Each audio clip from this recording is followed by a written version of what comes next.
الرحيم. اولا بشكر جماهير الزمالك العظيمه التجاوب المحترم مع اللقاء اللي ذيع امس في القناه وعلى صفحتي مع الجهاز الفني الجديد ودعمهم الكامل. اما الثانيه يعني خلاص ما عادش ليها لازمه، حتى حد قال لي يعني ما ادهمش قيمه ولا حتى العيال بتهوى في بتاع الكلاب دي. ف ده اول حاجه طبعا بشكرهم جدا. النهارده كان عندهم تمرين ما شاء الله كلهم وعندهم الروح كلهم. وكان في جمعيه عموميه ان شاء الله الجمعه بكره، لكن السيد الوزير ردت لي الجوابات يمكن بنزلوها بقى، قال حين صدور القرار. حتى النهارده كان في اجتماع بيني وبينه عشان قلت له طب ما الناس يفتكروني هربان من الجمعيات زي ناس غيري في انديه ثانيه بيخافوا من الجمعيات العموميه عشان ما عملوش حاجه لانديتهم.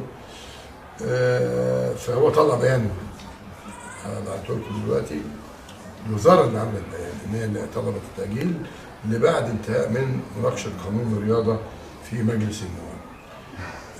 فانا بشكره جدا يعني، لان انا طلبت منه انه عشان بس الناس تبقى عارفه انه التاجيل من طرف مديريه الشباب والرياضه بالجيزه ومن الوزاره.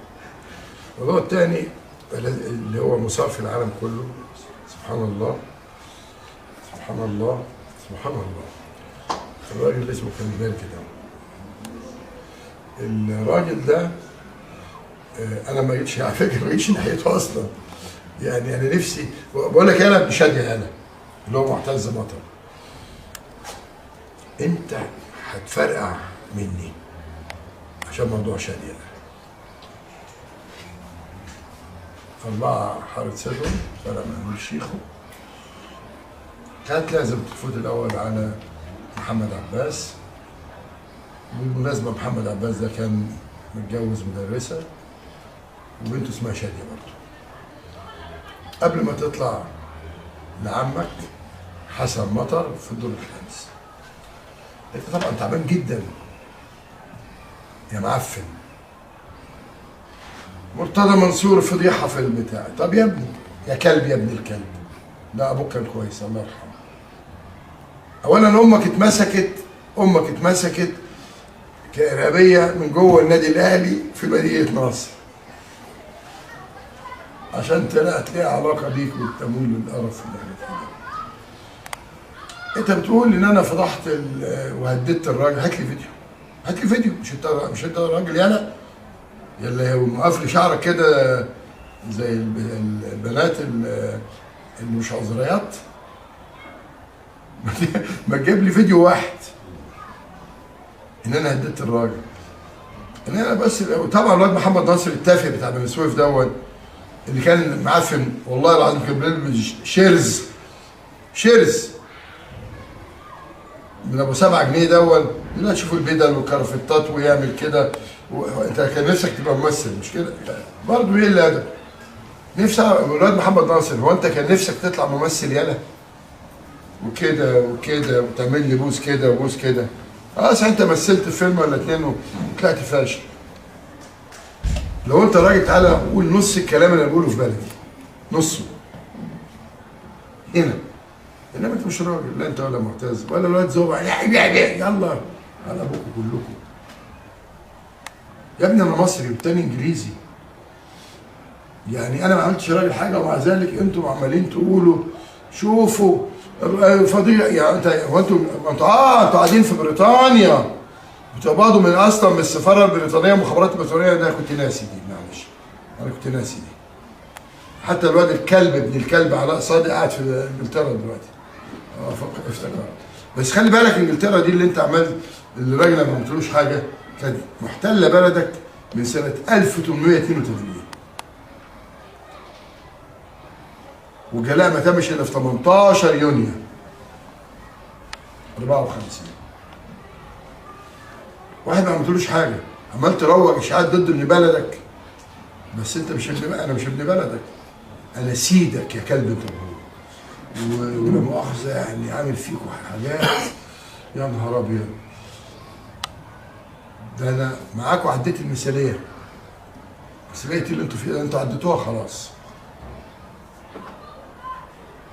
كل ما افتح بتاعي ايه مرتضى منصور يعمل فضيحه. لو انت راجل وانتوا الاتنين مش رجاله طلعوا لي فيديو انا هددت الراجل او قلت عليه ان هو مثلي زي ما انتوا كده زيكم ما حصلش. فده الجزء الاولاني. انا بقول للراجل كده لو كان حد في القناه الزمالك اتكلم عنك هنعمل تحقيق بس. انما انا شخصيا ما اتكلمش. انا اتكلمت عن مين؟ عن الكلاب دي. اتكلمت على المرأة سيدة القعر، اتكلمت على الواد حسين ده اللي هربان علي حسين ده،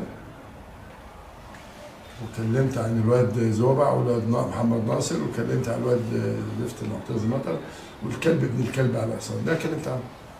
هات لي فيديو واحد اتكلمت عن الراجل ده ان انا هددته، ان انا من حقي لما اشوف التحكيم بيظلم اقول من فضلك في ظلم بس.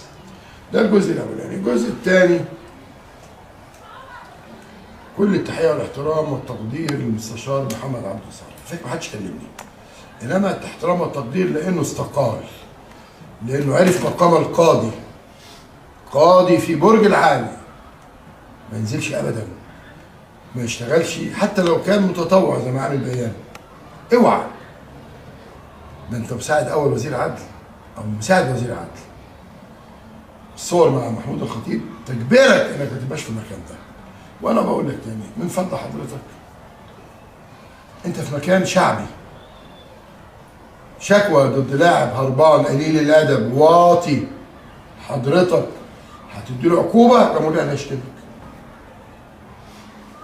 مش هتديله عقوبه جمهور الزمالك هيشتمك. انا قلبي عليك وعلى القضاء. انا اعرف معنى القضاء كويس. جاي الوحيد، خلي بالك انا استقلت من عمرسه القضاء 84 عشانكم. وعايزين تعرفوا التاريخ؟ رئيس نادي القضاء معالي المستشار المحترم وجدي عبد الصمد، معالي المستشار كان رئيس النادي، ومعالي المستشار المحترم يحيى رفاعي كان سكرتير عام النادي.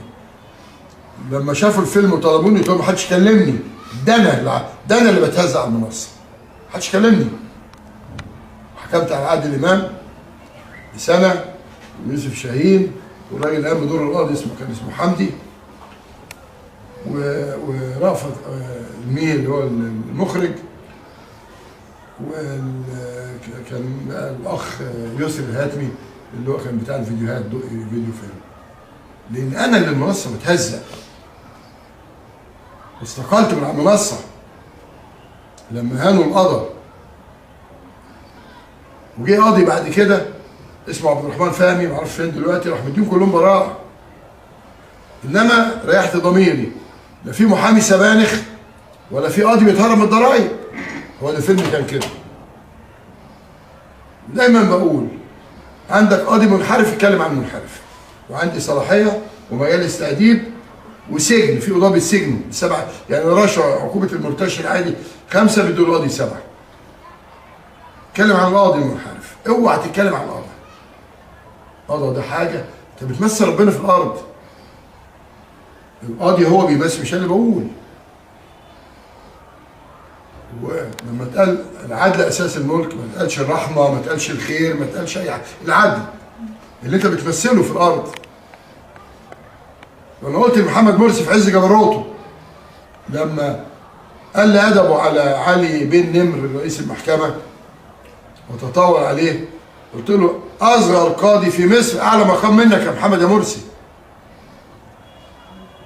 فلما انا اتكلمت عن محمد مستشار، دلوقتي بقى اسمه ادام استقال معالي المستشار محمد عبد الصالح، انما وانت في اللجنه لا، انت الاستاذ محمد عبد الصالح.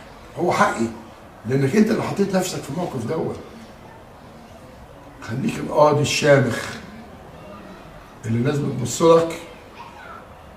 وانا قلت حتى امبارح القاضي الجليل 40 سنه ده لسه بادئ، ضغط وسكر وغضروف وخشونه في الركب، بنكمل قضايا وكم الاعصاب اللي عنده. انا فاكر في مستشار كان اسمه محمد، كان معانا في محكمه الجيزه. المستشار دون كنت عامل نظام، انا كنت رئيس محكمه العجوزه وبلاد بكرور في الجنح، وكنت ماسك المتابعه في كل محاكم الجيزه. متابعه يعني ايه؟ يعني الاشراف الاداري على كل المحاكم. فكنت الوفود بتجي من بره، واخونا حسن البنا اللي ابنه محمد حسن البنا، اعتقد ابنه خالد في الاخبار دلوقتي، عمل تحقيق صحفي كبير جدا جدا عن رئيس المحكمه اللي عمل محكمه نموذجيه. نموذجيه ازاي؟ الاحكام بتطلع، عامل لجنه، الاحكام تطلع يستلموها ويعلقوها من الشارع عشان ما فيش سكرتير يقول له ايه انا كلمت القاضي انا لا في الشارع. خش المحكمه، مصاريف الطلاق عشان قضيه نفقه، الجنحه عقوبتها من كذا لكذا، كل ده من بره في الشارع، بحيث تخش المحكمه مش مجرد علي بابا لا، انت داخل مكان محترم، عارف حقوقك وواجباتك والعقوبه اللي ممكن تتوقع عليك. فاللي حصل بالظبط انه العيال ومنها السر كانوا متغاظين مني جدا جدا طبعا، لاني قطعت ممكن واحد يقول له ايه انا هكلم القاضي المفروض يديك سنه سجن، خلاص يديك 6 اشهر، هي اصلا عقوبه 6 اشهر. فراحوا قالوا معايا المستشار محمد دول مرتضى بيقول لنا هاتوا الاحكام اراجعها قبل القاضي، اول القاضي راجعنا الاحكام. ليه؟ ما عنديش سلطه اصلا. فالمهم الواد السكرتير بيقول له الكلام دون، فهو قاعد على مكتب كده في المداوله، قال لك مين مرتضى دول؟ ازاي؟ اي طبعا الراجل ليه حق لما يسمع الكلام ده، فعلا مين مرتضى؟ هو اصلا كان اقدم مني كده. فكسر ازاز الترابيزه او المكتبه. فطبعا معاون المحكمه بيكتب على طول مذكره عشان ده ملعب، وجابها لي، رحت واخدها ورايح. قلت له ايه المشكله؟ قال لي ده انت عايز انت